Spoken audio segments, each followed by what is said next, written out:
شیخ Saadi فرماتے ہیں کہ ایک بادشاہ کے کچھ بیٹے تھے، جن میں سے ایک بیٹا قد میں چھوٹا، بدصورت اور کمزور تھا، جبکہ اس کے باقی بیٹے خوبصورت، لمبے قد کے اور تندرست و توانا تھے۔ ایک دن بادشاہ نے اپنے اس بیٹے کو حقارت کی نظر سے دیکھا۔ بیٹا بہت دانا تھا، وہ سمجھ گیا کہ اس کا باپ اس کو حقارت آمیز نگاہوں سے دیکھ رہا ہے۔ اس نے اپنے باپ کی طرف منہ کر کے کہا، پست کا دانا دراز قد نادان سے بہتر ہوتا ہے۔ یہ ضروری نہیں کہ جس کا قد لمبا ہو اس کی قد و منزلت بھی زیادہ ہو۔ آپ خود دیکھ سکتے ہیں کہ بکری پاکیزہ ہے اور ہاتھی مردار ہوتا ہے۔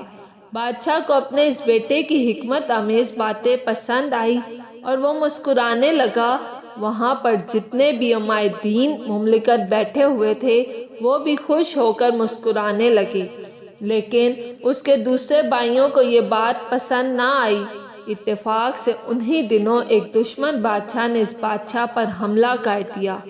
بادشاہ کے لشکر کی طرف سے جس نے سب سے پہلے مخالف شکر کی سمت پر حملہ کیا وہ یہی وسط پر اور بدصورت لڑکا تھا۔ اس نے اپنی شجاعت کا اظہار کیا اور مخالف لشکر کے کئی سالاروں کو خاک و خون میں برتان کر دیا، اور پھر واپس اپنے باپ کے پاس آیا اور بڑے احترام سے کہا، ابا جان کمزور گھوڑے میدان جنگ میں کام آتے ہیں۔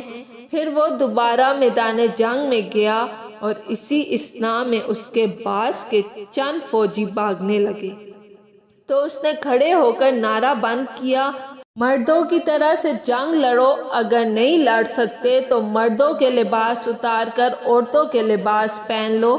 جیسے ہی بھاگتے ہوئے فوجیوں نے یہ نعرہ سنا ان کو اس سے قوت ملی اور وہ دشمن فوج پر غالب آ گئے۔ اس فتح کے بعد بادشاہ نے بیٹے کے چہرے کو چومنا اور اس کے بعد اسے اپنا ولی عہد مقرر کر دیا۔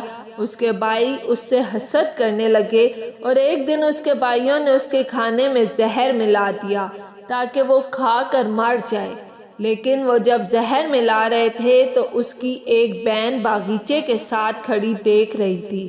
جب اس پست قد اور بدصورت لڑکے کے سامنے کھانا رکھا گیا تو اس کی بہن زور زور سے دروازے کو ہلا رہی تھی۔ وہ سمجھ گیا اور اس نے وہ زہر آلود کھانا نہ کھایا۔